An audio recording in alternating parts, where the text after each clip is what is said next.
Hello, this is Ron Stein. I'm an energy guru and I focus on energy literacy, and I'm here to share with you what's happening with California fuel prices.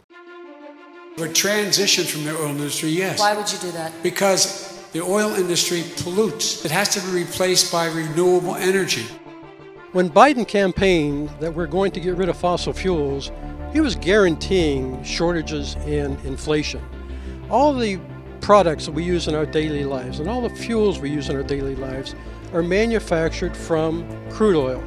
Limiting the supply of crude oil to meet those increasing demands is a guarantee for shortages and inflation.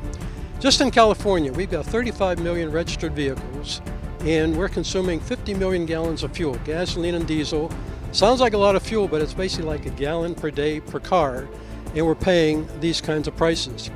Our Sacramento leaders, from Governors Brown, Schwarzenegger, and now Newsom, have been driving down our oil production in California to the point that we're importing most of it from foreign countries. 30 years ago, we were pretty much self-sufficient, providing 95% of our needs and just requiring 5% from foreign countries. Today, with oil production down and going down further, we're now importing more than 60% of our oil demand needs daily. And at crude oil being over $100 a barrel, that is costing California $150 million a day, every day being paid to foreign oil-rich countries, depriving Californians of jobs, business opportunities, and drivers to pay these kinds of prices.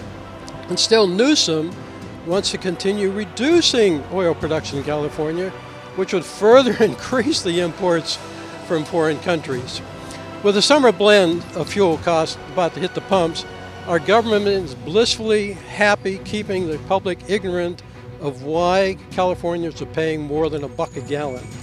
Everything we buy, from clothes, phones, cars, etc., is price plus tax, except fuel. The posted price of the fuel is a dumping ground.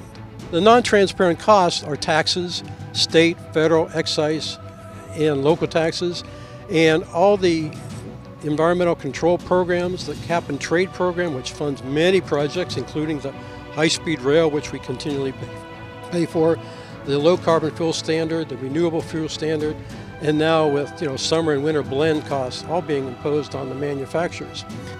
Back in 2018, when John Morlock was senator for Orange County, I met him and he sponsored a bill for me, Senate Bill 1074 at the time, which was disclosure of government-imposed costs at the pump so that we, the public, can have an understanding of why we're paying an extra $1 a gallon. And back in 2018, both the senator and I testified before the Democratic-controlled Finance Committee, and to our shock and amazement, they were adamant. They did not want the public to know those cost details and killed the bill from future considerations. Today, the dance continues. And life without oil is not as simple as you may think. Renewable energy is only renewable electricity, and intermittent electricity at best, coming from breezes and sunshine, because wind turbines and solar panels can manufacture nothing.